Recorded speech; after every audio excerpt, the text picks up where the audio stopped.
The knock came at 11:58. Ambrose knew this because he had been watching the clock on the mantelpiece, the one that had stopped in 1743 and never been restarted, and he had developed the habit, over several centuries, of marking time by other means. The rain against the glass.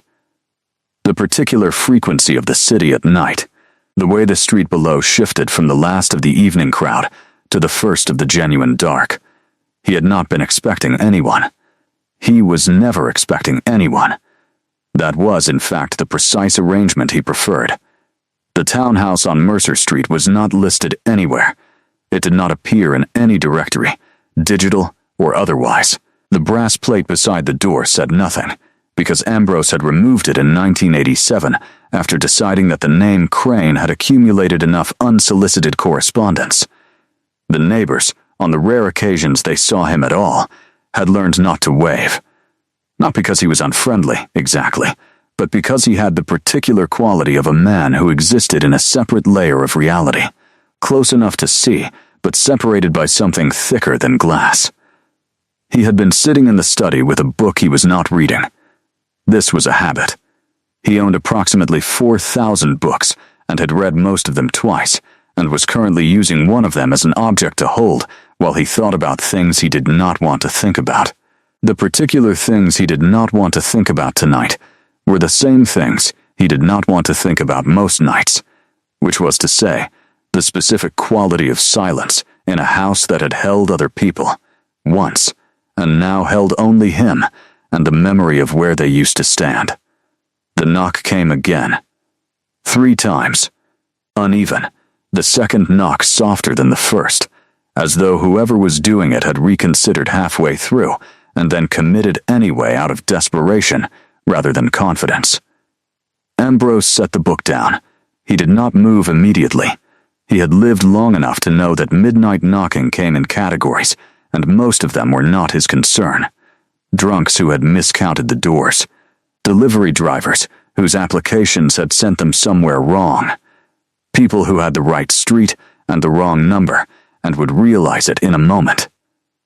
But the third knock did not come. Instead, there was a sound he had not expected. A soft, involuntary sound, barely audible through the door and the rain. The kind of sound a person makes when they are trying very hard not to make any sound at all, and their body has stopped cooperating. He was in the hallway before he had made a conscious decision to move. The door opened onto rain and the cold, and a woman on his front step who was not looking at him because she was braced against the doorframe with one hand and looking at the ground with the concentrated focus of someone managing pain with the last available edge of their attention. She was young, late 20s perhaps, dark hair plastered flat against her face by the rain, a coat that had been adequate for a different kind of night, unbuttoned because it no longer closed. Beneath it, the reason it no longer closed was apparent and significant, very significant. She looked up.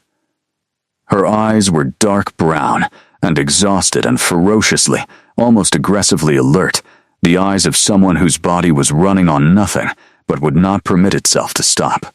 "I know this isn't," she said, and then stopped and pressed her lips together and breathed through her nose for 3 seconds in the specific, practiced rhythm of someone who had been doing this for a while. "I'm sorry," she said when she had finished. "I counted the wrong door. I was trying to get to the one on the end. I saw the light. And she straightened up with visible effort and pushed the wet hair off her face. "I'll go." She would not go. Ambrose could see this clearly. She was wearing canvas shoes that had soaked through entirely, and her left hand was white-knuckled on the doorframe, and she was swaying with the precise micro-movement of someone whose body had made a decision that their mind had not yet been informed of. "You will not go," he said. It came out more definitive than he intended. It always did. 7 centuries of being the final word in a room had a way of removing the question mark from sentences. She blinked. "I really think. You are soaked through. You are in pain. It is midnight, and the door on the end belongs to a man named Gerald, who is currently in Tampa." He paused. "I can tell you this because I have heard him discuss it at length through a wall for 3 days." She stared at him. He stepped back from the door. "Come inside." She didn't move. She was looking at him with the specific calculation of a woman alone at midnight, doing the rapid necessary arithmetic of stranger danger versus current circumstances. And he understood this, and waited because it was the correct thing to do, and also because he had not lived this long by misreading rooms. "I don't know you," she said. "No, you just opened the door." "Yes, that's." She exhaled. "That's either very kind or very suspicious. It is neither. It is practical. You are standing in the rain, and you knocked on my door." He met her eyes. His expression was what Percival, on various occasions across 4 centuries, had described as professionally neutral, and also somehow still alarming. He had been working on this. "I am not going to harm you," he said. "You have my word. And I am aware that the word of a stranger at midnight is worth very little, but it is what I have to offer, and I offer it without conditions." Something shifted in her face. Not relief exactly. Something that had been held at absolute tension for a very long time, releasing by one careful degree. She stepped inside. He closed the door behind her. The hallway was warm, which it always was because Ambrose kept the heat at a temperature designed for human comfort rather than his own, since he did not have a preference, and the light was low, and amber, and the kind that did not assault. She stood on the hall rug and dripped, and looked around with the expression of someone filing information rapidly and assessing exits. "My name is Nora," she said, like she was establishing terms. "Ambrose," he said. She nodded once. "Okay, Ambrose." Another contraction moved through her. He could see it in the way her whole body reorganized itself around the fact of it. She did not make a sound. She put her hand on the hall table and breathed and waited for it to pass with the grim, competent patience of someone who had been doing this alone for long enough that it had become a private project. "How long?" he said. She looked up. "Since 7, she said. "So, 5 hours, and the hospital." Her jaw tightened, a different kind of pain. "I'll get there," she said. "I just needed to stop for a minute. I just needed to be somewhere that wasn't outside." He looked at her for a long moment. Then he said, "Come and sit down," and walked toward the kitchen, and after a brief pause in which she appeared to conduct a final internal audit of her options, she followed. The kitchen was not what she expected. Nora had been forming a picture of the man from the hallway, assembling it quickly the way you do when information matters, and the picture had included a certain kind of house. Sparse, maybe cold in the way that money sometimes is. The kind of place where everything is expensive and nothing is comfortable, and the refrigerator contains 3 things, and one of them is wine. The kitchen was none of that. It was old in the way that things are old when they have been lived in for a long time by someone who did not see the need to replace what still worked. The table was heavy oak, scarred and dark with use. The shelves held the kind of accumulated objects that only appear over decades. A copper pot with a dent in the side, a row of glass jars with handwritten labels, a clock on the wall that was not the same as the stopped one in the hall, and was, as far as she could tell, working perfectly. It smelled of old wood and something clean and faintly mineral, like cold stone after rain. She sat down at the table because her body had decided this was happening with or without her permission, and she had learned in the past 5 hours that arguing with her body was a losing proposition. He filled a kettle and set it on the stove without asking her if she wanted tea. She noticed this. She noticed the way he moved, the absolute economy of it, no wasted gesture, nothing provisional, like a man who had decided where everything was a long time ago, and had not needed to reconsider since. He placed a glass of water in front of her. She drank half of it immediately. He sat down across from her at the table, not in the way people sit down to chat, but in the way a person sits when they have decided to be present and are not going to perform it. He did not ask her anything. This was so unexpected that she looked up at him. Most people, in her experience, asked questions. Some of them were kind questions. Some of them were the kind that felt like kindness, but were actually the administration of their own discomfort. Why are you alone? Where is the father? Didn't you have anyone to call? Questions that dressed themselves as concern but were mostly architecture, building a structure that explained her situation in a way that made it her fault, which made it tidier for everyone involved. He just sat there with his hands on the table and said nothing, and looked at her with dark eyes that were very calm and very old in a way she didn't have the processing capacity to examine right now. "Are you a doctor?" she asked. "No." "Do you know anything about?" He paused for exactly the right amount of time. "I have some experience with emergencies," he said, "and I have a phone. I can call for help when it becomes necessary." "When?" she said. "Not if. When?" He confirmed. His voice was level. "This is useful information, not alarming information." She almost laughed. It wasn't funny. The almost laugh came out as something more like a breath, with too much feeling in it, and she pressed her hand over her mouth and held it there for a second. "Sorry," she said. "You have nothing to apologize for. I'm in a stranger's kitchen at midnight soaking his chair." "The chair has survived worse," he said, and there was something in his voice so completely, dryly certain that she looked up at him again, and for one brief moment before she assembled her face back into its working configuration, she felt something she had not felt in approximately 6 months. Slightly, inexplicably less alone. The kettle boiled.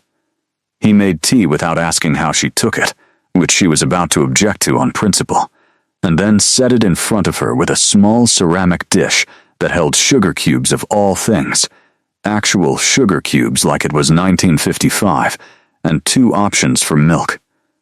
"You take it with milk and 1 sugar," he said. She stared. "That is a guess," he said, "based on observation. You can tell me if I'm wrong. How do you?" She stopped. That's exactly right." He sat back down with the composed expression of a man who had not performed a miracle and saw no reason to treat it as one. The tea was good. She didn't know why she was surprised. "Her name is Nora Elliott," she said after a while, because the silence was comfortable enough that adding something to it felt like a choice rather than an obligation. She was saying her name fully this time, both parts, in the way you introduce yourself when you want to be a whole person to someone and not just a problem they've inherited. "I'm 31. I'm a copy editor. I was living on the Upper West Side until 4 months ago, and then I was living in my friend Deb's spare room until 2 weeks ago, and then Deb's brother needed the spare room. And I've been..." She looked at the teacup. "I've been managing." Managing, he said, had the careful neutrality of a word he had chosen specifically because it did not contain pity. "I had a plan," she said. "I had a very good plan. The plan involved a sublet in Astoria and a hospital that takes my insurance, and a bag that was packed and ready by the door." She looked at her hands. The sublet fell through this morning. Ambrose said nothing. He did not say "that's terrible" or "I'm so sorry," or any of the other things that were true, but also somehow sealed the thing off rather than opening it. He said, "What was the plan after tonight?" And she felt, in a way she could not have explained to anyone, that this was the exact right question, the one that looked forward instead of down, and something in her chest that had been locked since approximately 7 this morning shifted one careful increment. "I have a sister," she said, "in Portland. We're not close. We haven't been close for a while." She paused. She doesn't know about any of this. He nodded once. But she would come, Nora said, and she heard herself say it, and understood that she believed it. If I asked, she would come. Then we will ensure you are able to ask, he said, with the complete practical certainty of a man making a commitment he has assessed and found manageable, and Nora Elliott, who had spent 6 months not crying in front of anyone, and was not about to stop now, looked at the sugar cubes, and breathed very carefully through her nose. Another contraction arrived. He did not flinch, did not look alarmed, did not do the thing people do when confronted with evidence of the body, which was to remove themselves from it emotionally while staying physically present. He simply watched her with the same steady regard, and when it passed he said, "That was closer." 4 minutes, she said. Maybe 3.5. He reached for the phone on the counter. "Not yet," she said. He set it down. "Not yet," she said again, more quietly. "Just 5 more minutes of this." He understood this. She could see that he understood it, that 5 more minutes of this meant 5 more minutes of a kitchen that was warm, and a table that had survived worse, and a man who had given her tea without asking, and had not yet looked at her like a problem he was trying to solve. 5 minutes, he said, and did not look at the clock. His name, he told her, when she asked again properly, was Ambrose Crane. She repeated it back the way she repeated unfamiliar words in manuscripts, feeling the syllables for their weight. "It sounds old," she said. "It is," he said, "like your family has been here a while." A pause, brief and precise as a rest in music. "Something like that," he said. She was learning the pauses. There were different kinds. There was the pause of a man who was thinking. There was the pause of a man who was deciding how much of the truth was applicable to the current situation. And there was a third kind, rarer, that she was only now beginning to identify, which was the pause of a man who had not spoken about something in a very long time, and was discovering that he did not entirely know the current shape of it. She was copy editor enough to notice. She was in too much pain to pursue it. Instead, she said, "How long have you lived here?" "In this house, 17 years, he said. "In this city, longer. Longer as in longer than 17 years. "That's not an answer." "No," he agreed. "It isn't." She looked at him across the table. He looked back with the expression of a man who was not uncomfortable being looked at and was not going to fill the silence with elaboration. "You're strange," she said. He considered this. "I've been told," he said. She would have asked more, but the next contraction arrived with the serious intention of something that was no longer warming up, and she put both hands flat on the table and wrote it out with the full focused silence of a woman who had stopped having the luxury of anything else, and when it passed, she was breathing harder, and Ambrose was already at the counter with the phone. "I think," he said. "I know," she said. She had been in labor for 6 hours, and she was 31 years old, and she was in a stranger's kitchen on Mercer Street, and there was no version of the plan that had included this. But she had also stopped, somewhere around hour 4, expecting the plan to survive contact with the night. He made the call with the same economy he applied to everything else.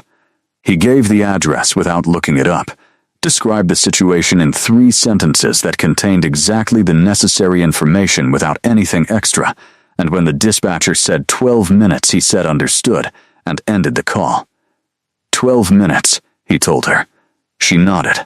He filled another glass of water and brought it to her, and then remained standing near the table in a way that was not hovering. There was a distinction, she was finding, between presence and proximity. Hovering was proximity without presence, the body nearby but the attention self-directed, worrying about the thing rather than being with the person. He was simply there, in the way a room is there, not demanding anything, not requiring management. "Can I ask you something?" she said. "You may ask me anything." She noticed the may, filed it with the sugar cubes and the old clock, and the particular weight of his pauses. "Why did you open the door?" she said. He appeared to consider this as a genuine question rather than a rhetorical one. "You knocked," he said. "People knock on wrong doors all the time. Most people don't open them at midnight." "Most people," he agreed. He sat back down. "I heard you before you knocked." "From inside the house?" "I hear a great many things. Like the neighbor in Tampa." "Like the neighbor in Tampa, yes, and like the way your breathing changed on the front step, and like the 3 seconds between the second knock and when you decided to stop." She stared at him. He waited. "That's either extraordinary hearing, or you were already standing at the door." He said nothing, which was, she was learning, its own kind of answer. "You were already at the door," she said. "I was in the hallway," he said, which is not quite the same thing. "Why?" He looked at his hands on the table. Long fingers, an old ring on his left hand, dark metal without a stone. The kind of ring that looked like it had been made for function rather than sentiment, though it had also clearly been worn for a very long time. "I had been sitting in the study," he said, "not reading. This is a habit. I do it most evenings." "Not reading what?" "A book about the decline of Byzantine administrative infrastructure in the early 14th century. She blinked. "That's deeply dull," he said. "Yes, it works, as a method. The mind requires something technical and joyless to give it permission to go elsewhere." "Where does it go?" she said, "when you're not reading?" Another pause. "The third kind." "Back," he said finally. "It goes back." She understood this. She did not ask where back was, because she also had a back and she also did not particularly want to talk about it, and she recognized the specific topography of a person describing something they were not going to describe further. She said instead, "The Byzantine administrative infrastructure sounds like something I would have to copy-edit." "Undoubtedly," he said, "with extreme suffering." "Is it that bad?" "It employs the word herewith 14 times in the first chapter," he said, and she laughed despite everything. An actual laugh, short and startled, and his eyes changed when she laughed. Not dramatically.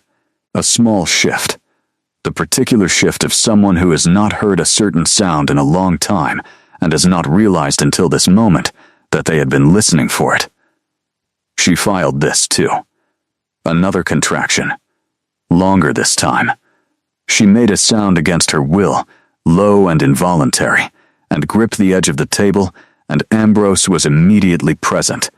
Not fluttering, not alarmed, but close and steady, and he said, "Breathe, just breathe," in a voice so calm and certain it was almost architectural, like something you could lean against. She breathed. It passed. She became aware that his hand was on the table beside hers. Not on hers. Beside it. Close enough to take if she chose. She looked at it. The skin was cool. She could feel the temperature differential from inches away, and for a moment she found this strange, and then found it, for reasons she could not have articulated, very specifically comforting. She put her hand on top of his. He went very still. Not startled still. A different kind of stillness, controlled and deep, like something that had learned to hold its ground when it most wanted to move. His hand was cold. Genuinely cold. Not the cold of someone who had been outside, because he had not been outside. Not the cold of bad circulation or shock. Cold the way marble is cold. Cold in a way that had a constancy to it, a permanence, that she did not have the bandwidth to question right now, but that she was storing carefully in the part of her mind that would come back to things later. It helped. She did not know why. It helped the way ice helps, drawing the heat of pain toward itself. "You're cold," she said. "I am," he said. "Doesn't that bother you?" He seemed to think about this as if it were a philosophical question. "No," he said. "It has not bothered me for a very long time." She would have asked more, but then the sound of the ambulance came through the walls of the old house, and Ambrose stood and she saw. In the moment before he arranged his expression into its working configuration, something crossed his face. Not relief, precisely. Something more complicated. The look of a man who had been briefly permitted to be useful, and was now watching that permission expire. She stood too. Slowly. He offered his arm without a word. She took it. His arm was steady in the way that very old, very solid things are steady, and she gripped it all the way to the front door, and when he opened it onto the rain and the flashing lights, she turned to look at him one more time. "Thank you," she said. He nodded. The small, old-fashioned nod. The paramedics reached the step, and she transferred into their efficient, professional care, and Ambrose stepped back into the doorway, and she looked back once from the stretcher, and he was standing exactly where she had left him, the light from the hall making him a figure of gold and shadow in the open door, watching with that steady, unreadable regard. He lifted one hand. She did not know why this made her chest hurt. She thought, in the lurching, cramping, undignified back of the ambulance, that she would not see him again. That this was one of those encounters that cities produced sometimes, complete in themselves, a small sealed world that existed only in the specific coordinates of midnight and rain and a wrong door. That she would deliver her daughter, which, she knew, it was a daughter, had known for months, and call her sister in Portland, and begin the lengthy practical work of a life that had gone comprehensively off plan, and Ambrose Crane and his stopped clocks, and his Byzantine administrative infrastructure, would become a story she told someday. The man who opened the door, she would say. And that would be all of it. She was, as she would later acknowledge, wrong about this. But that came later. First came the daughter. Her name was Clara. Nora decided this at 4:17 in the morning, in a hospital room that smelled of antiseptic and forced air, when the nurse placed the baby on her chest, and Clara opened her eyes for the first time, and looked at her mother, with the dark, unfocused gaze of someone who had arrived from a very great distance, and was not yet sure what they thought of the destination. "Clara," Nora said. "Hi." The baby said nothing, being 7 minutes old, but her fingers wrapped around Nora's with the automatic grip that Nora had been warned about and was not prepared for in any way that mattered. Her sister Maya arrived from Portland 2 days later. She came through the hospital room door with the expression of a woman who had been on a red eye and was furious and relieved in equal measure, and was going to be furious first because the relief was too large to lead with.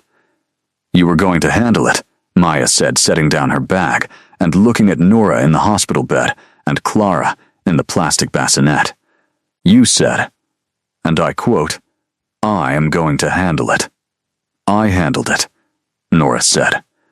"You gave birth in a stranger's house. I gave birth in a hospital. The stranger was just the intermission." Maya looked at Clara. Her face did the thing faces do. The armor came off in one piece. "Oh," she said. "I know," Nora said. Maya sat down and held her niece, and Nora watched her sister and thought about the gap in their relationship.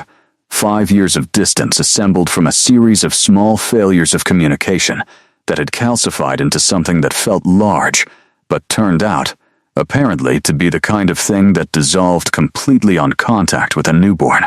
Later, when Clara was asleep and the room was quiet, Maya said, "Tell me about the stranger." Nora had been waiting for this. "There's not much to tell," she said. "I knocked on the wrong door. He let me in. He was." She paused. "He was very calm. He made tea. He called the ambulance." "That's it?" "That's it." Maya looked at her. "You're leaving something out." "He was strange," Nora said. "In a way I can't describe exactly. Like someone who had been somewhere for a very long time. Not just the house, not just the city. Like he was old in a way that wasn't about age. That's extremely vague." "I know."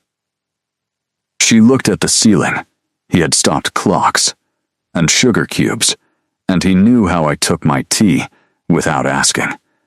Maya considered this. That last one might actually be the most alarming, she said. Nora laughed.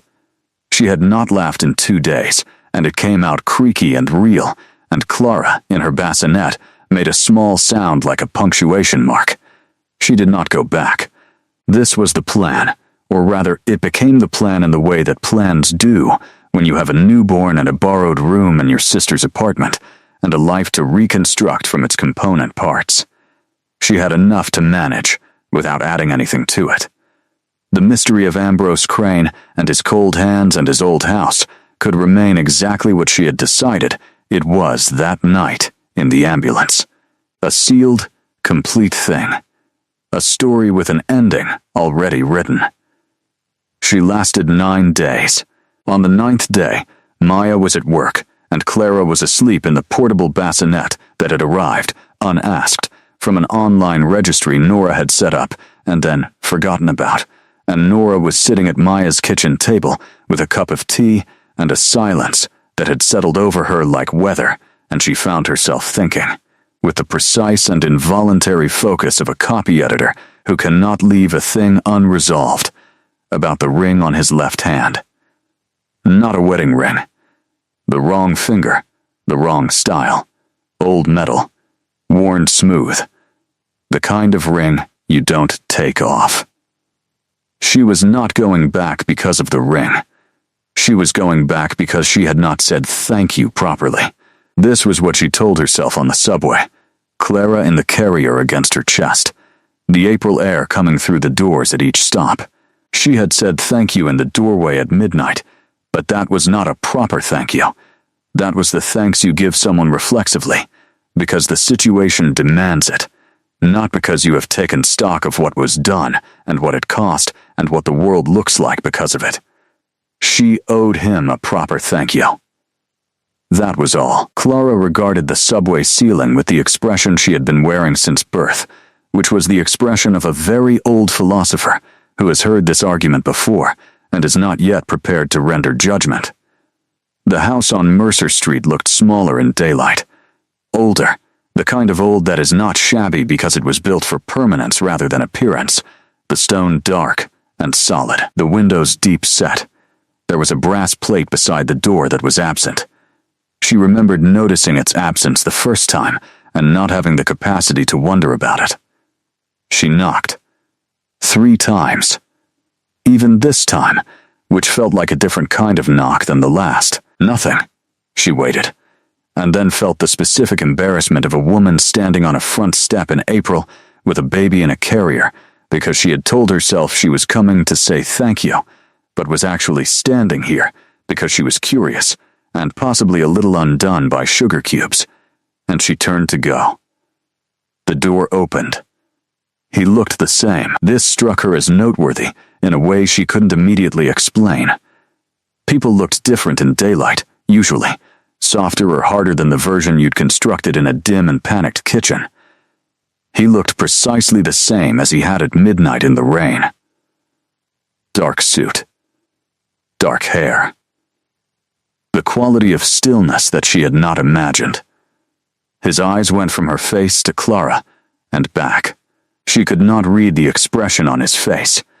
The thing she would say later, trying to describe it to Maya, was that it was not one emotion.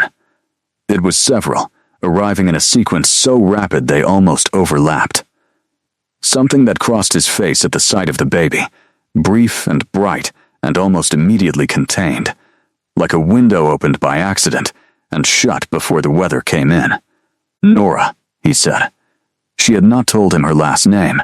He had remembered the first. Hi, she said. I came to say thank you. Properly, she looked at him, and also because I couldn't stop thinking about the stopped clock. A pause. Come in, he said. He made tea again. She had half expected this and was not prepared for how much comfort it brought, the specific ritual of it, the kettle and the cups and the complete absence of performance, like it was ordinary that she was here, like people came back. Clara was awake and conducting her ongoing philosophical survey of the world, which at this stage primarily meant staring at high-contrast shapes, with the focus of a scholar examining primary sources. She had found the kitchen window, the dark frame against the bright April sky, and had decided it was worth her complete attention. He set the tea down and looked at Clara for a moment. "She's well," he said. "She's 9 days old." Nora said, "She seems extremely well. She has opinions about ceilings." He looked at her. Something in his expression shifted, very slightly. "She favors you," he said. Nora looked at Clara, the dark hair, the set of the eyes, the small mouth already arranged in a line of focused concentration. "Her father has very light hair," she said. The observation came out neutral, a fact, but she heard the architecture of it, the shape of what was not being said. He heard it too. She could tell because he did not react to it, and that stillness was a kind of response. She looked around the kitchen in daylight. It looked exactly as it had at midnight. She had expected the daylight to change it, to reveal it as ordinary, to reduce the amber warmth of that night to something smaller. Instead, it looked as if no time had passed at all, as if the kitchen existed in a slightly different relationship to time than the rest of the world. "You haven't changed anything," she said. "No reason to," he said. "Since when?" He was quiet for a moment. "I reupholstered the chairs in 1987, he said. "It was necessary." She looked at the chairs. They looked old. Very old. "What did they look like before?" she said. He appeared to consider this. "Victorian," he said. "I had been meaning to do something about them since approximately 1960, and then it became a matter of principle." She stared at him. He met her look with the calm of a man who had said something perfectly normal. "That's," she said, and then stopped, and picked up her tea, and looked at the window where Clara was still conducting her investigation. She had been a copy editor for 8 years.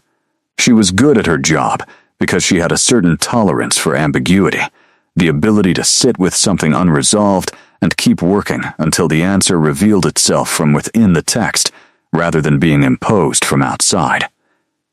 She did not require everything to be explained immediately. She required honesty, eventually, she said. "Can I ask you something direct? You may ask me anything directly. How old are you?" The pause that followed was the longest she had encountered so far. Not discomfort, not evasion. The pause of a man deciding where to put something down carefully. "Old," he said. "That's not a number." "No, Ambrose." He looked at her across the table. His dark eyes were serious and steady, and full of something she had been trying to name since midnight 9 days ago. It was not sadness. It was not loneliness, exactly, though there was something in that vicinity. It was the quality of very long duration. The specific expression of a man who had been somewhere for so long that the being there had become a thing in itself. Not a circumstance, but a character, written into him at a level that was not on the surface. "Older than the chairs," he said. "Much older than 1960. "Yes." "Than the house." "Yes." She looked at him. He looked back. She said, "The stopped clock in the hall. The one that says 1743 on the face." He said nothing. "You said you hadn't restarted it because of a friend. A clockmaker who died." "Yes, that clock has been stopped for 280 years. "Yes, and you said you had been meaning to replace the chairs since approximately 1960. "Yes, and you said in this city longer than 17 years, like it was an understatement." He was very still. She thought about the cold, the specific quality of it, not the cold of illness or exposure, but the cold of something with its own internal temperature, consistent and permanent. Like stone, like the deep ground below the frost line where the temperature never changes regardless of the season above it. She thought about the way people in the bar, 9 days ago, had moved out of his path before they saw him. She thought about the way he had heard her breathing change on a front step through a closed door in the rain. She thought about the ring on his left hand, dark metal, very old, worn smooth. She put both hands flat on the table. "Tell me," she said. He was quiet for a long moment. Not the deciding pause. Something deeper. The pause of a man standing at the edge of something he has not stood at for a very long time. Clara made a small sound, a contented sound, the sound of a person who has found the ceiling entirely satisfactory and is prepared to file a positive report. Ambrose looked at her. The window opened again, briefly, that quick bright thing behind his eyes. "She is," he said quietly, and did not finish the sentence. He seemed to have surprised himself. "She is what?" Nora said. He looked at Clara for another moment. "Very new," he said. The way he said it was not simple. It had weight. The particular weight of someone who has not been near something new in a long time, who had forgotten the specific gravity of it. Nora watched his face. She made a decision. She reached across the table and turned his left hand over, palm up, gently, the way you turn a document over to read the verso. He let her. His hand was cool and still in hers, and she looked at the ring on his finger, and then at the inside of his wrist where a pulse should have been. The skin was smooth, still, marble still. She held his wrist for 10 seconds. "Nothing." She set his hand down. She looked at him. He looked back. She said, "I'm going to need you to tell me everything. Not because I'm afraid. I'm not afraid. I'm an editor. I need the full manuscript, not just the first chapter." His mouth moved. Not quite a smile. The ghost of something that might have been a smile if it remembered how. She thought it might be the most remarkable thing she had seen in a long time. "Where?" he said carefully. "Would you like me to begin?" She picked up her tea. "From the beginning," she said. He looked at her with those ancient, careful eyes, and Clara murmured contentedly at the window, and the kitchen held them in its amber warmth, and Ambrose Crane, who had not told anyone the beginning in 400 years, opened his mouth and started to speak. He was born in 1319, he told her, in a village in the English Midlands that no longer existed by any name she would recognize, a scatter of houses around a mill on a river that had since been dammed, diverted, and renamed. He was the second son of a wool merchant, which meant he was the son who learned to read, because the first son would inherit the business and the second son needed something else to offer the world. What he offered the world, for the first 20 years of it, was letters. He wrote them for people who could not, correspondence and contracts, and once a letter for a woman in the village to her brother in Bruges that took 3 sessions to compose, because she kept changing what she wanted to say, and Ambrose kept writing it down anyway, because the changing was the real letter, the one that said what she actually meant under what she thought she should say. He stopped. "You were a scribe," Nora said. "Something like that," he said, for a time. She was watching him with the focused quiet she had, the attentiveness of someone who processed language for a living, and understood that the space around words was as significant as the words themselves. "And then," she said. "And then, I was 23, he said, and I met someone." He paused. "Not like that," he said. "Not a love story. Or not that kind. What kind?" He looked at the ring on his hand, the kind where you agree to something you don't fully understand, because the person offering it is very compelling, and the alternative is dying of a fever in a village that smells of wet wool, and you are 23, and you have read enough to know that the world is larger than the river, and you have not yet seen any of it. She did not say anything. She let the silence be what it was. He told her about the fever first. He had been ill for 2 weeks, the kind of illness that in 1342 had only one direction, and he had made his peace with it in the particular way of someone who has had time to think, and has decided that thinking about it too much is not useful. He told her about the woman who came to the house. He described her with precision, as he described everything: the dark clothing, the quality of her stillness which he had recognized in himself later and not before, the way she had looked at him in the bed with an assessment that was not unkind, but was entirely honest. "I can offer you a different path," she had said. The exact words, Nora noted, after 700 years. "And you said yes," Nora said. "I asked what it cost first," he said. She almost smiled. "That sounds like you." He looked at her. Something in his expression registered that she almost smiled and held it. "She said the cost was everything ordinary," he continued. "Every ordinary thing. The fever, yes, the dying, yes, but also the eating, the sleeping, the warmth, the growing old, the not outliving everyone." He paused. "I thought I understood what that meant," he said. "I did not understand what that meant." She looked at his hands on the table. She said, "Have you outlived many people?" He was quiet for a long moment. "Yes," he said. She nodded. She did not offer sympathy in the shape of words, because she understood, from the way he said it, that the yes contained multitudes that did not want to be excavated right now, and that the most respectful thing she could do was let it stand. She asked instead, "The court?" Percival mentioned a court.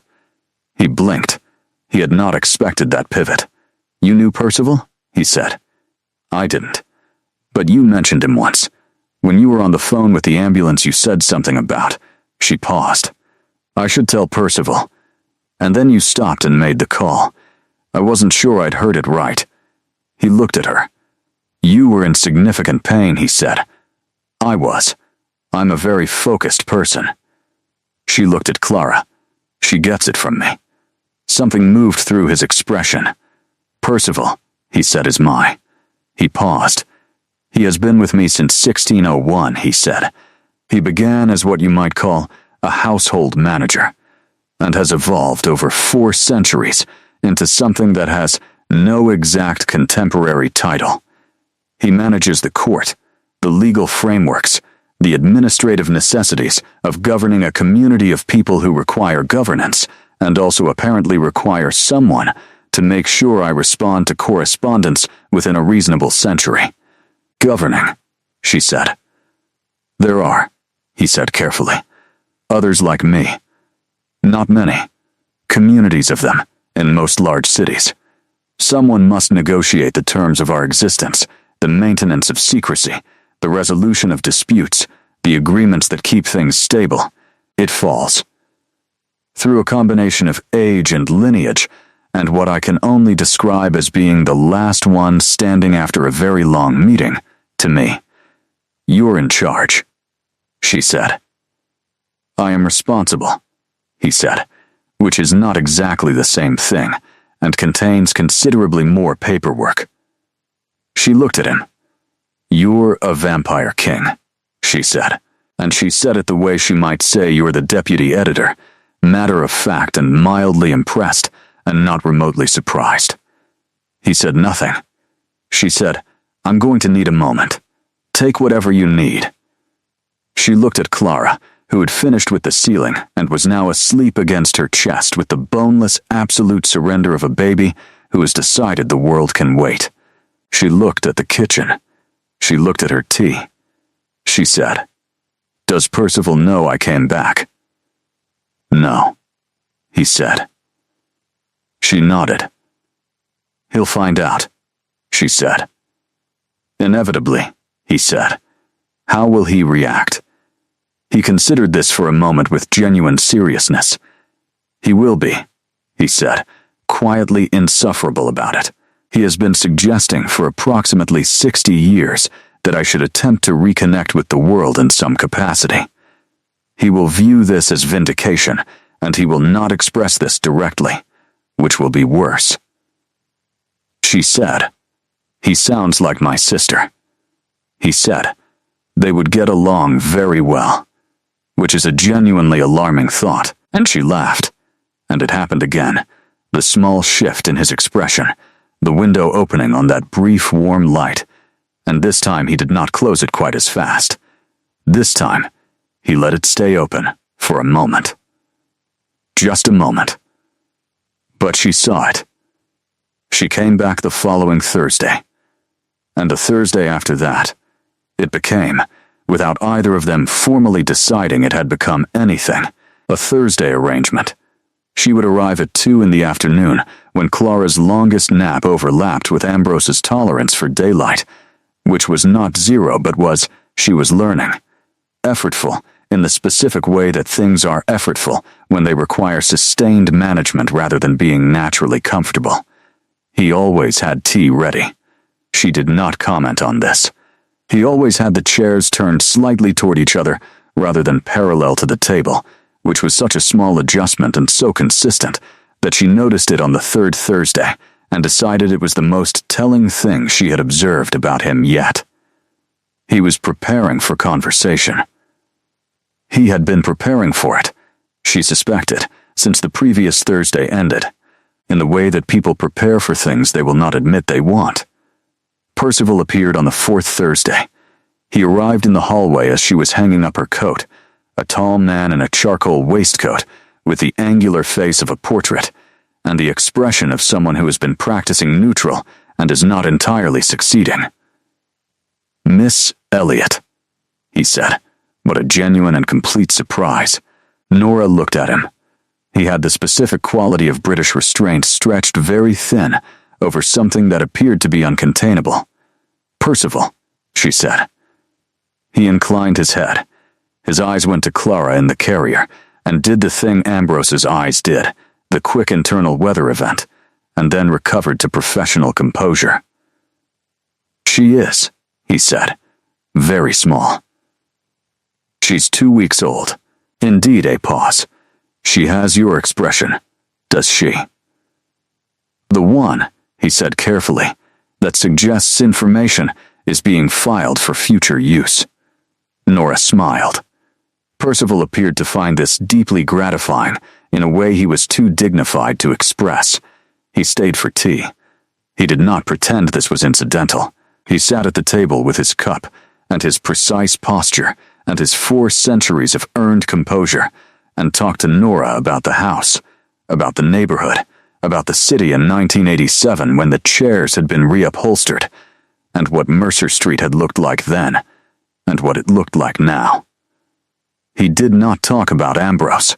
He talked around Ambrose with the practiced art of someone who had been doing it for a very long time, describing contexts without centers, until she understood that this was its own kind of communication, that the shape of what he was not saying was the message, that Percival was building her a picture of a man who had been alone for a long time in a specific way, not the dramatic alone of someone who had given up, but the quiet alone of someone who had decided that the arithmetic of loss no longer justified the risk of caring. She asked, later, after Percival had left, how long since someone had been in this kitchen. He said, "In what capacity?" "In the capacity of someone who comes back." A pause. "A long time," he said. She nodded. Clara woke and made her alert sound, which was a brief ascending noise like a question, and Ambrose, who had been sitting very still at the other end of the table, looked at her. "Can I?" he said, and stopped. She had never heard him stop mid-sentence. He said things fully formed, always, the way people do when they have had centuries to learn how sentences work. He stopped. She looked at him. His face had the expression it had when he looked at the window, or at the stopped clock, or at the ring on his hand. The particular expression of someone in the vicinity of something they had decided not to want. "Can you hold her?" Nora said. He looked at her. "I don't know if that's," he said. "She's a baby," Nora said. "Not a test." She picked Clara up and crossed the kitchen and held her out. He took her. He held her with the careful precision of a man doing something very new, and also with an instinctive steadiness that had nothing to do with practice, and everything to do with 700 years of knowing exactly how much pressure any given thing could bear. Clara looked up at him. He looked down at her. He did not say anything. She was not sure he was capable of saying anything at that specific moment. He was very still, and Clara was very small against his chest, and the light from the kitchen window came in at an angle that made everything in the room look the way old paintings look, warm and permanent, and slightly suspended from ordinary time. Nora sat back down and picked up her tea and said nothing. She understood that some things did not require commentary. He held Clara for a long time. Clara fell back asleep.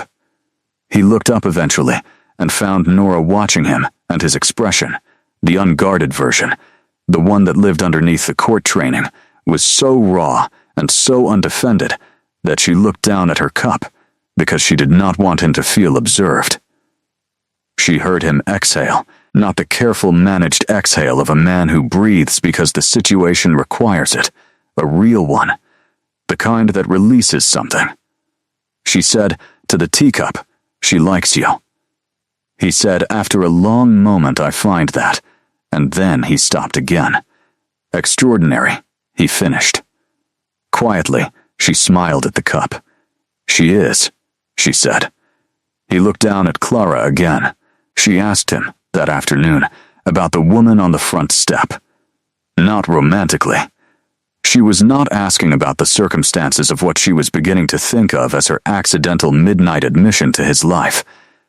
She was asking something she had been forming in her mind since the fourth Thursday.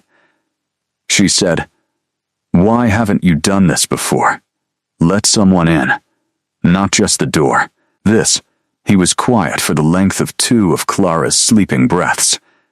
"Because it ends," he said. "Always, it ends, and the next one ends, and the one after that ends, and at some point the arithmetic becomes very clear."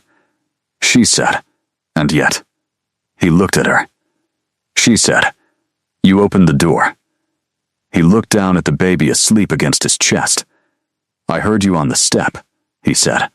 "I told you. I was already in the hall. That doesn't answer the question." "No," he said. He was quiet for a moment. "You were trying not to make a sound," he said, "and you couldn't quite manage it. And there was something in that. In the trying and the not quite managing."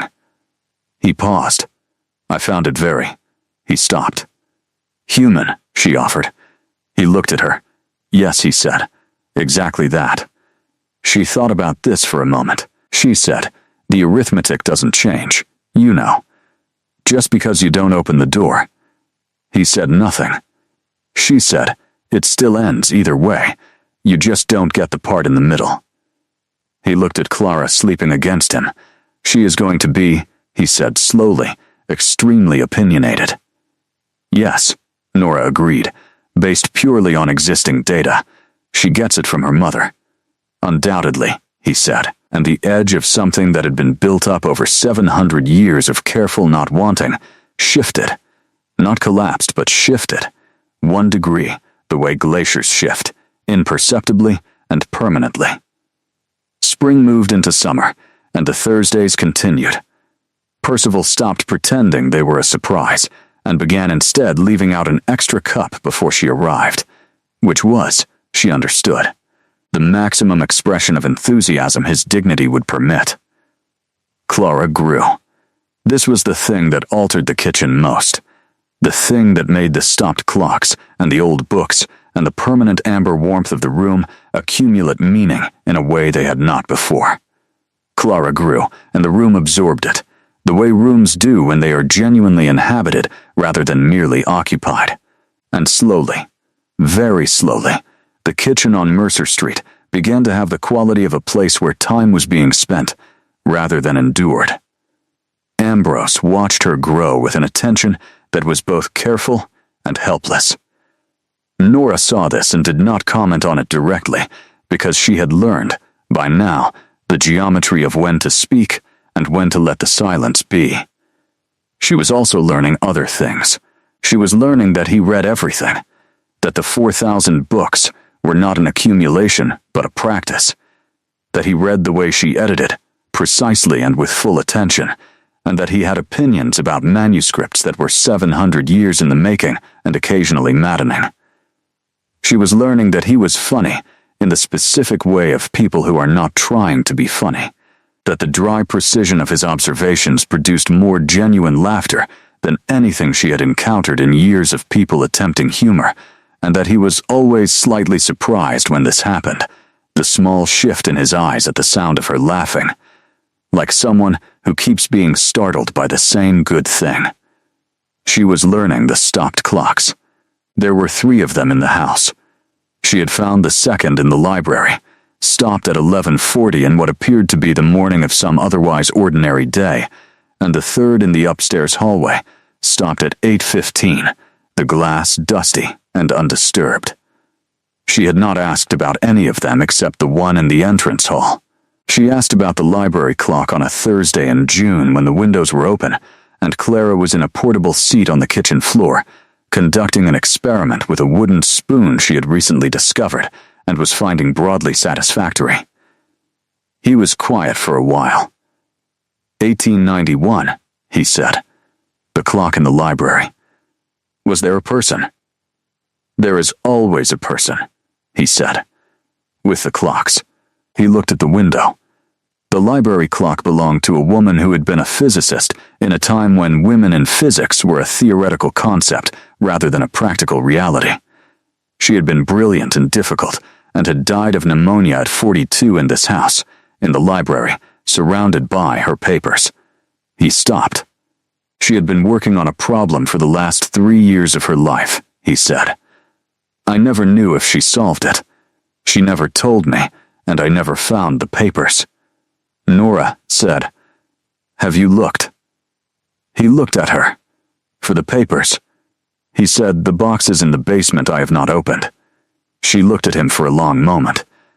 She said, I am a professional at looking at old documents. He said, The basement has not been organized since 1924. She said, I edit legal texts. I once spent 4 days reconstructing a contract that had been through a flood. I am not afraid of your basement.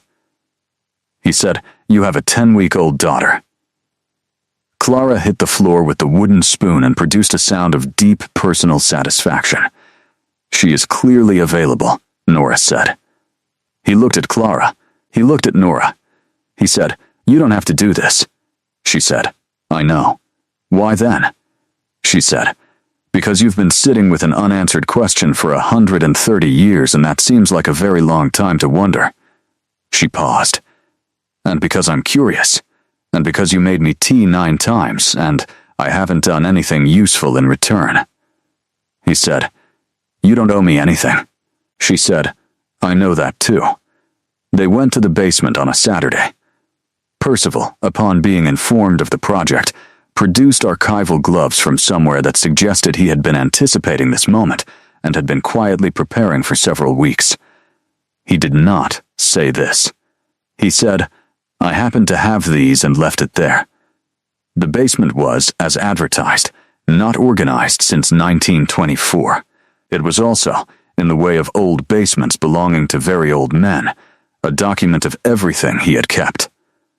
Boxes labeled in 3 different handwriting styles spanning centuries. Trunks with brass latches worn smooth.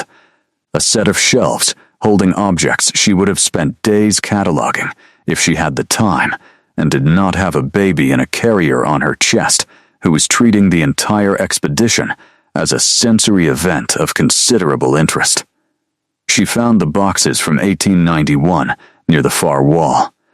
He stood behind her while she went through them, not hovering but present, and she understood from the quality of his stillness that this was a different stillness than the usual one, not the managed composure of a man in his court, something with more exposure in it. She took her time. The papers were in remarkable condition for their age, the way things are when they have been kept in the right temperature by someone who did not know they were preserving them, but happened to live in a house that stayed consistently cool. She found the problem first. 3 pages of notation that she could not follow specifically, but could recognize in structure, the shape of a thing being built toward a resolution that was not yet there.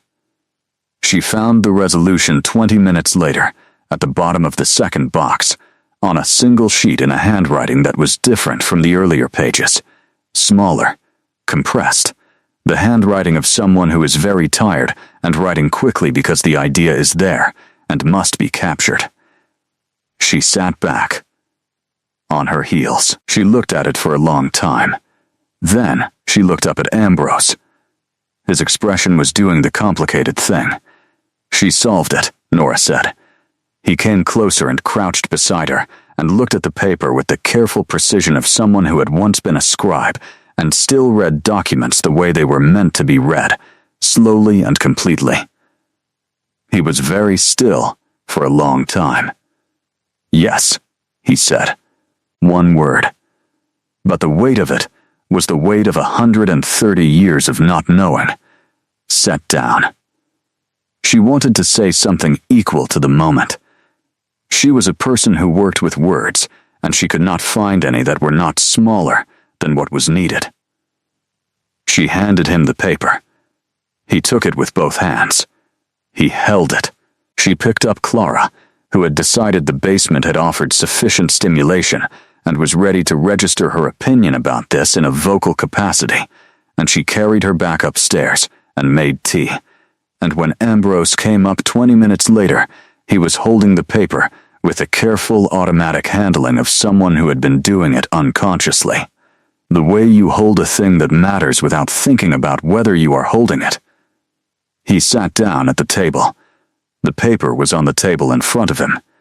Nora poured his tea. She sat down across from him. She said nothing. He said, after a long while, "Thank you." And the way he said it was not the reflexive thank you of a man responding to a kindness. It was the specific thank you of a man who has been given back something he had stopped expecting to find. She said, "She was lucky to have you." He looked at the paper. "I was lucky to know her," he said. And he said it without modification, without the careful management of centuries. Simply, plainly, as a true thing. Clara put her hand on the edge of the table and held it there with the grip she had not lost since birth, the automatic fierce hold of someone who has decided this is worth keeping. Nora watched Ambrose look at her daughter's hand. She watched the window open in his face. This time, she thought, he might not close it. The crisis came on a Tuesday, in September. It came the way crises do in lives that have achieved a fragile functional stability, from a direction she had not been watching, because she had been watching all the other directions. Her landlord called at 9 in the morning. Maya had been subletting her apartment to Nora at below market rate since January, a kindness that Nora had understood was temporary, but had permitted herself to stop thinking about daily because thinking about it daily was not compatible with also feeding a baby and copy editing a manuscript on the decline of Portuguese maritime law and trying to rebuild a life from its scattered components.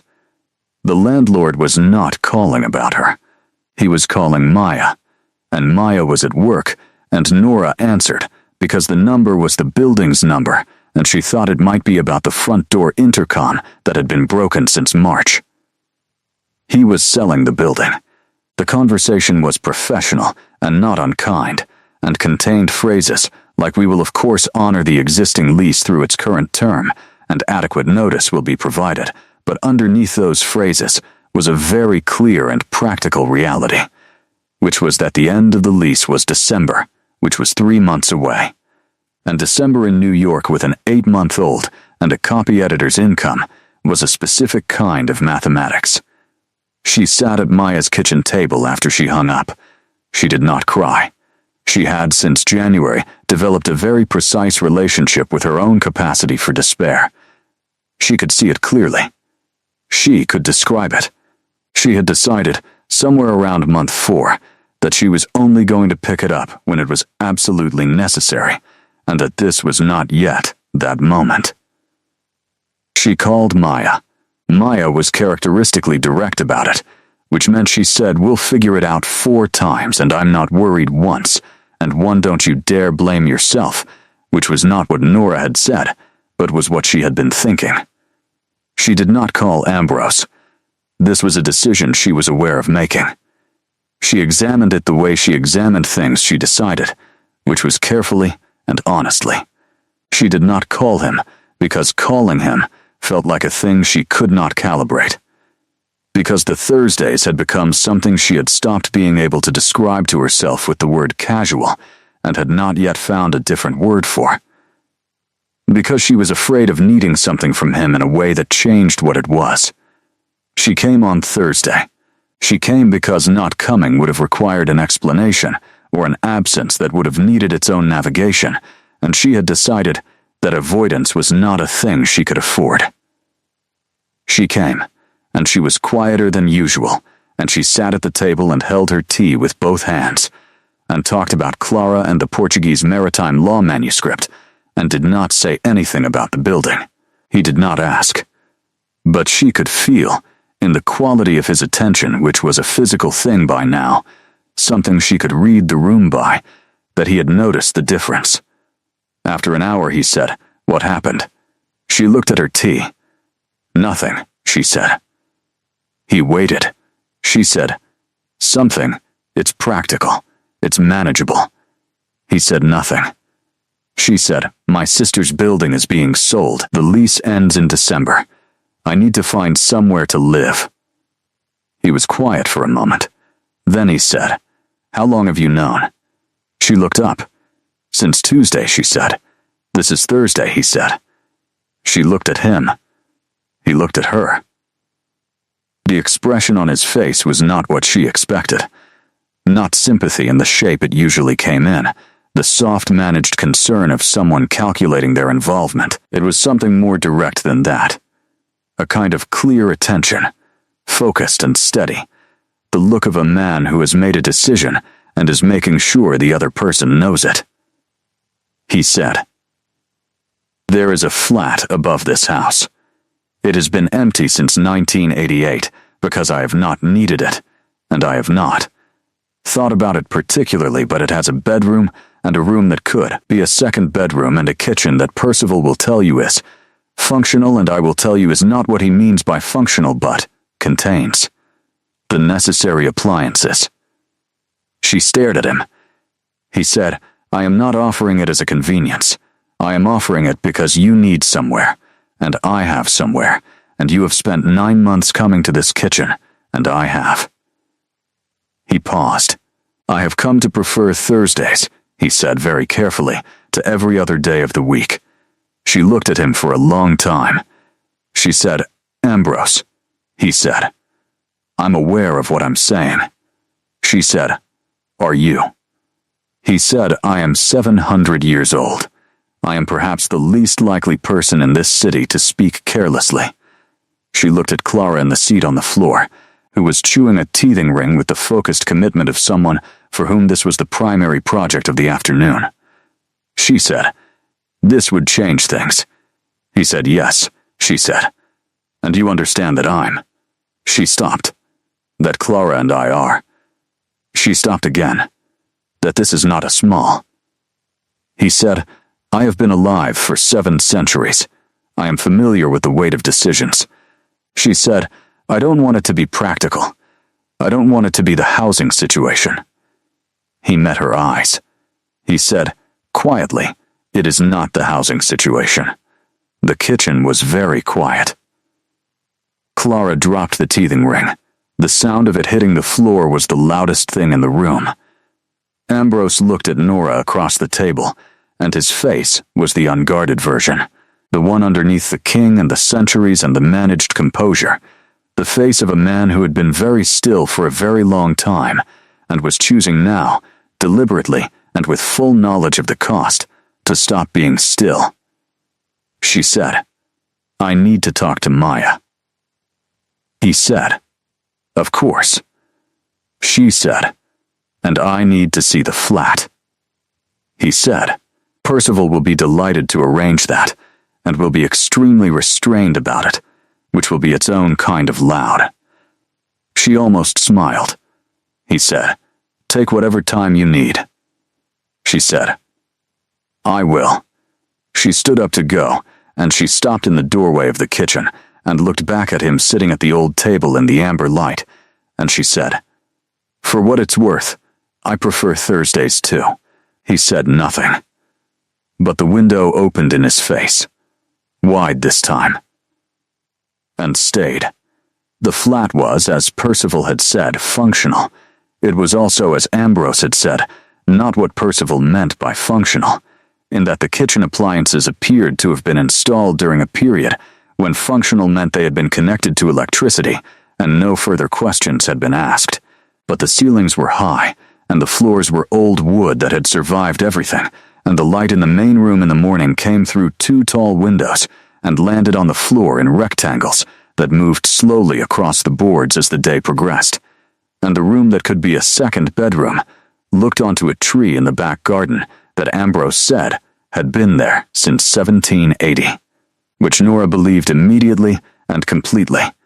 Clara sat in her carrier on the floor and looked at the light rectangles with profound satisfaction. She is, Percival said from the doorway, conducting an assessment. She finds it acceptable, Nora said. Percival's composure was a thin membrane. How marvelous, he said, in the tone of someone for whom marvelous was a significant understatement. Maya came to see it on a Saturday. She walked through the rooms with the systematic attention of a woman who had once minored in architecture before switching to environmental policy, and still moved through spaces like she was grading them. She looked at the ceilings. She tested the windows. She opened the kitchen appliances and made the face. Then she stood in the main room in the morning light and looked out at the garden. "You like him," she said. "It's complicated," Nora said. "You like him," Maya said again. "He's 700 years old. That's not an answer to what I said." Nora looked at the tree in the garden, the old tree with its roots that went down into the earth the way Ambrose's roots went down into centuries, deep and settled and past the point where anything ordinary could shift them. "He makes tea," she said. "He held Clara for 2 hours the first time I let him and didn't say a word." Maya looked at her. He found something a physicist hid in 1891, and it mattered to him for 130 years, she said. He called 1987 recent when he was talking about the chairs. Maya said, "The chairs. The chairs that took him since 1960 to reupholster." Maya appeared to be doing arithmetic. "He's strange," Nora said. "He's the strangest person I've ever met, and also the most." She looked for the word. "Consistent. He's been the same person for 700 years, and I can see all of it, layered, when he talks. All of it at once." Maya looked at her for a long time. Then she said, "Is he good to Clara?" "Yes," Nora said, without qualification. Maya nodded. She said, "Then take the flat." She said it the way Maya said things that had already been decided, the way their mother had said things that were obvious to everyone involved, the particular family cadence of a woman cutting through to what mattered. She moved in on a Friday in October. Percival had sourced boxes from somewhere that suggested he had known this was coming. Ambrose carried everything up the stairs in 2 trips, which she would have questioned more if she hadn't already watched him pick up a set of Victorian bookshelves with the focused ease of a man moving a paperback. She stood in the empty main room after the last box was up and looked at the light on the floor and listened to the house. The house was quiet. Below her, she knew, there was a kitchen with a heavy oak table and a clock that worked, and a man who had opened a door at midnight in the rain because he heard the sound of someone trying very hard not to need anything. Above her, she heard nothing but the deep particular silence of a house that was old enough to have absorbed a great many things and found them all acceptable. Clara was asleep. She unpacked slowly, placing things with the attention she gave to documents, each object in the location where it would be useful and would stay. She was a person with systems. She had always been a person with systems. The systems had not survived the last year entirely intact, but the instinct remained, the desire to know where things were, to establish the infrastructure of a life before living it. She put Clara's things in the small room with the tree window. She put her books in the main room in the order she had always kept them, which was not alphabetical, and not by genre but by a system that made complete sense to her and no sense to anyone else, which she considered a feature. She made the bed. She stood in the kitchen and filled the kettle, which was a kettle she had bought specifically for this kitchen, and which worked correctly and did not have the expression of an appliance that had been connected in a different era and had been confused ever since. A knock came at the door. 3 times even, she opened it. Ambrose was standing in the hallway holding a small object wrapped in cloth. He said, "A housewarming gift," and then appeared to find the phrase awkward. "Given the house." She said, "It's still a house." He said, "Technically the same house, which had been bothering me." She said, "Give me the gift, Ambrose." He held it out. She unwrapped it. It was a clock. Small, old, beautiful, in a dark wood case, and when she held it she could hear it ticking. The clean, precise sound of a mechanism maintained with attention over a very long time. She looked up at him. He said, "It was made in 1834 by a clockmaker in Paris. It has kept accurate time for 190 years. It has never stopped." She said, "Unlike the others." He said, "Unlike the others." She looked at it. The small hand moved with the unhurried certainty of something that had been given one job and had been doing it faithfully ever since. She said, "You kept this one running." He said, "I kept this one running." The way he said it contained something she did not have the word for yet, but that she understood in the specific register of a person who works with language and knows when a sentence means more than its words. She said, "Thank you." He said, it seemed appropriate. "For a new room." She said, "Will you come in?" He looked at her. He said, "You don't have to, if you need the evening to." She said, "I'm asking you in, Ambrose." He came in. He stood in the main room and looked at her books in their system he could not read, but that he did not try to decode, simply acknowledged as hers. And he looked at the light fading on the floor, and at Clara's door ajar down the hall, and at the clock she had set on the window ledge already, because it looked correct there. She made tea in the new kitchen. He sat at the new table. The room was quiet, in the way that new rooms are quiet when they are in the process of becoming something. She brought the tea and sat across from him, and they were quiet together in the way they had learned to be quiet, the way that had a texture to it, a quality of shared attention that did not require filling. After a while she said, "How long has it been since someone lived up here?" He said, "Since 1988. She said, "And before that?" He said, "Various people over the years. A painter for 12 years in the 40s, a musicologist in the 70s who played piano badly and continuously." She said, "Did it bother you?" He said, "The piano?" "The people," she said. He was quiet for a moment. "Yes," he said. "Eventually, always," she nodded. He said, "But the quiet afterward bothered me more." "I didn't realize that until now." She looked at him. He looked back. The clock on the window ledge ticked steadily between them, the only clock in the house doing what it was meant to do, marking the time as it passed rather than the time it had stopped. And she thought that this was perhaps the most honest thing he had ever given her.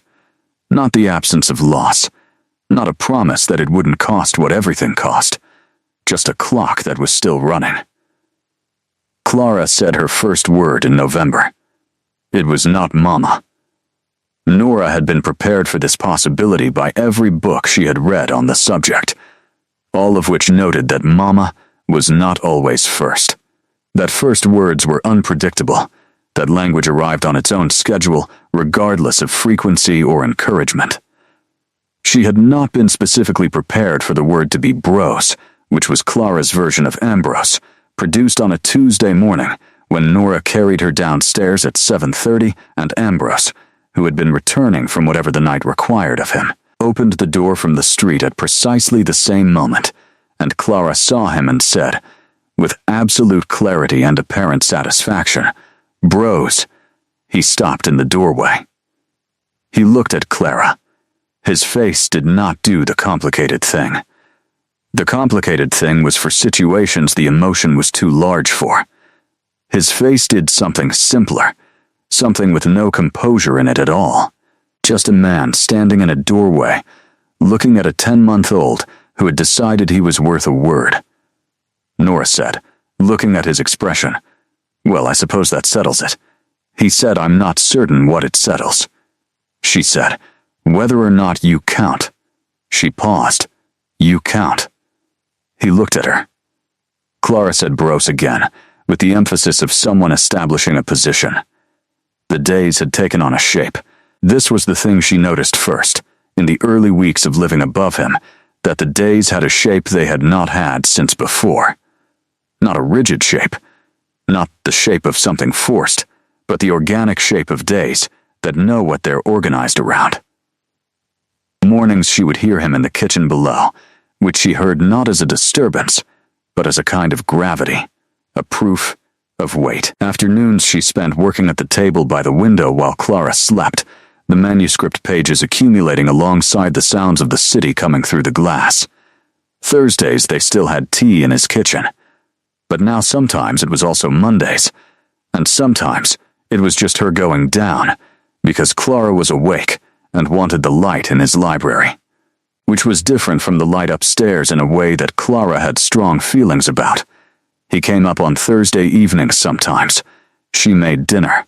He did not eat it, and had stopped pretending any intention to eat it, which she had decided was the most comfortable arrangement, and he sat at her table, and they talked while she ate, and Clara occupied herself with progressively complex experiments in object permanence. Percival came to dinner once and ate everything with the precise appreciation of someone who had kept the skill for 4 centuries and was glad it remained useful. He told her, over dessert, quietly while Ambrose was in the other room with Clara, that in 400 years he had not seen his king sit at a table like that. Not with that quality. Like what? She asked. Like someone who knows where he is, Percival said. Like someone who is not already calculating the distance to the door. She looked toward the other room. She could hear Ambrose's voice, low and even, narrating something to Clara, who was too young for narrative but received it with complete attention, the way she received everything Ambrose offered, as though she understood that he was someone who did not give things without meaning them. She said, to Percival, "Does it worry you?" He considered this with the seriousness it deserved. He said, "The ending worries me. As it always does. What you are worries me less than anything has in a very long time." She said, "Because," he said, "because you are not afraid of the arithmetic." He paused. Most people, when they understand the arithmetic, become afraid of it. You looked at it and kept coming to Thursday. She said, "I'm not brave about it. I just decided that not coming to Thursday was its own kind of loss." He said, "Yes, that is what I mean." In December, Ambrose told her about Marguerite. He did not offer it. She asked because she had found, in the basement during a second expedition with proper archival supplies, a small painting wrapped in wool and stored in a box that had been sealed and was older than anything else in the basement. She had not opened the box. She had recognized the shape of something that was not hers to open, and had left it, and waited, and finally, on a Thursday in December when the city was loud with winter, and Clara was asleep, and the kitchen was warm, she said, "There's a painting in a box in the basement." He was very still. She said, "I didn't open it. I want you to know I didn't open it." He said, "I know." She said, "You don't have to tell me." He said, "I want to." He told her about Marguerite the way he told her all the things that mattered, slowly and precisely, and with the specific honesty of someone who has decided that if they are going to say a thing, they are going to say it true. She had lived in the 1600s. She had been in his life for 20 years, and she had died in the way people died in the 1600s, which was without warning, and without recourse, and without anything adequate to say about it afterward. He said, "I kept the painting because I could not keep her." He paused. "And then I kept it because I could not look at it and I could not throw it away, and that became a position that hardened over time into something I stopped examining." She said, "And now?" He said, "And now I have been thinking that a painting in a sealed box in a basement is not a memorial. It is an avoidance." She looked at him. He said, "I do not want to spend another century avoiding things." She said, "Is that new?" He said, "Yes." She said, "Because of?" He looked at her. He said, "Because I come upstairs on Thursday evenings and there is a person eating dinner who is genuinely annoyed by passive voice in legal manuscripts, and a child who knows my name, and a clock on the window ledge, and I think that I have been confusing the pain of ending with the problem of beginning, and I have been wrong about this for a very long time." She was quiet for a moment. She said, "That's the most romantic thing you've said to me." He said, "I was describing a logical error." She said, "I know." He said, "That's romantic?" She said, "To me it is." He looked at her across the table. She looked back. Clara said bros from the other room. Not urgently. The sound of someone confirming that the world was still correctly arranged. Nora stood up. She crossed the kitchen. She stopped in front of him. She put her hand on the side of his face. His skin was cool. It was always cool. 15 degrees. A wine cellar. A marble countertop. A January window. She had stopped noticing this the way you stop noticing the weight of something you have been carrying long enough. He went very still. She said, "I am not afraid of the arithmetic." He said, "I know." She said, "I'm not afraid of you." He said, very quietly, "That has not stopped being the most terrifying thing anyone has said to me." She almost smiled. She was very close, and she could see every part of his face. The 700 years of it. The 23-year-old who had wanted to see more of the world, and the man who had seen so much of it he had stopped being able to look at paintings. The man who kept clocks stopped, and basements sealed, and chairs unupholstered for 30 years, because everything required the decision to begin. She said, "Begin." He said, "What?" She said, "That's what you're trying to decide." She held his face between her hands. "Begin. I'm here. Clara's here. The clock is running. Begin." He closed his eyes. When he opened them, they were very close to something she did not have a name for, and did not need one. He said, "Yes." One word. Complete. And the kitchen held them in its warmth, and the clock on the window ledge above ticked steadily through the floor, and Clara said bros once more, and Nora thought that this was what ordinary looked like when you let it in. Warm and imperfect, and absolutely stubbornly magnificently alive. The cafe had not changed. Nora sat at the corner table with a tea she had been holding long enough that it had crossed the boundary from warm into something more philosophical, and she watched the door the way she had learned to watch things, with attention and without urgency. Clara was with Maya today. This had been arranged with the specific efficiency of two sisters who had figured out, in the past year, how to be in each other's lives with less friction and more directness, which was what happened when the circumstances became large enough that the old habits of avoidance became simply impractical. Ambrose came through the door at precisely 10 o'clock.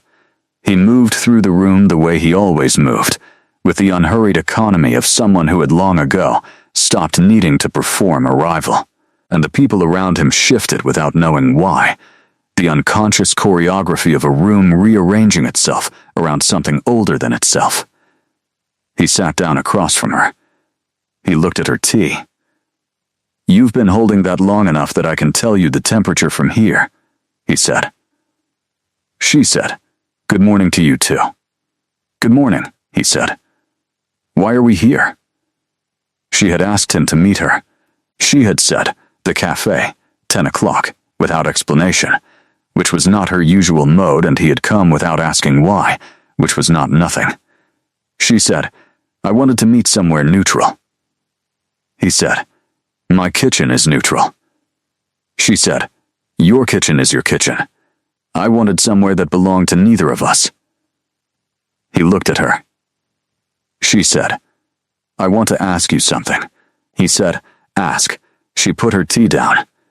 She said, "I have been thinking about the arithmetic." He was very still. She said, "I have been thinking about it clearly and honestly for several months, and I want to say what I've concluded, and I want you to just listen." He said, "I'm listening." She said, "Clara is going to grow up, and she is going to grow old, and she will have the particular experience of loving a person who does not change, and I have thought about this extensively, and I have decided that the experience of being loved by someone who does not change, who was there at the beginning, and will be there without modification for the duration, is not a deprivation." He said nothing. She said, "I am going to grow old. That is the arithmetic I cannot change, and I have made my peace with it completely, and I need you to believe me when I say completely." She looked at him. She said, "What I want to ask you is not about changing the arithmetic. I know what I am, and I know what you are, and I am not asking you to fix the difference, because I don't think it's broken." He was looking at her with the expression she had learned over this past year, was the one that had no management in it, the one that lived entirely under the court and the centuries. She said, "I want to ask if you will stay. Not forever, because I don't get forever. For the duration of what I have." She paused. All of Thursday, all the Tuesdays and the Decembers, and the ordinary days. "I want to ask if you'll stay for all of it." The cafe was quiet around them. The city moved outside the window. He reached across the table and took her hand. His fingers were cool and steady and certain, and she felt the temperature differential against her skin, the familiar specific cold of him. 15 degrees, wine cellar, January window, marble under your hand in the dark. He said, "I have been staying since October." She said, "I know, I want you to say it." He looked at her. He said, "I will stay for all of it." She said, "And when it's over." He was quiet for a moment. He said, "I will have had it." He paused. "That is not nothing." She said, "No," he said, "that is the opposite of nothing." She turned her hand over and held his properly, both hands, the warm and the cold, the alive and the ancient, and she thought about clocks, the ones that had stopped and the one that was still running, and she thought that she understood now the difference. It was not that the stopped ones had failed. It was that they had been stopped by someone who could not bear to watch them continue after the person they were measuring time with was gone. She was looking at a man who had stopped every clock. She was looking at a man who had given her one that was still running. She said, "Percival is going to be insufferable." He said, "He has been insufferable since September. He has been composing the documentation for what he refers to as," and here he paused, "the permanent residential arrangement with significant personal implications." And he has used the word historic 3 times in the draft and refuses to remove it. She said, "It is a little historic." He said, "It is a great deal historic, and I will not be giving him the satisfaction of saying so." She smiled. He looked at her when she smiled. He had been looking at her when she smiled for a year, and it had not diminished. She did not think it would. Outside the window, the city went about its ordinary, magnificent business. The people moving in their ordinary patterns, lives assembling and reassembling in the way lives do, and none of them knew that the woman at the corner table had knocked on a wrong door at midnight in the rain and found the right one. She picked up her tea. It was cold. She held it anyway for the warmth. He watched her do it and said nothing, but she felt his hand in hers get infinitesimally, imperceptibly, 1 degree warmer, the way it always did when he had been still long enough beside her. 15 degrees becoming 16, becoming something less like stone and more like staying.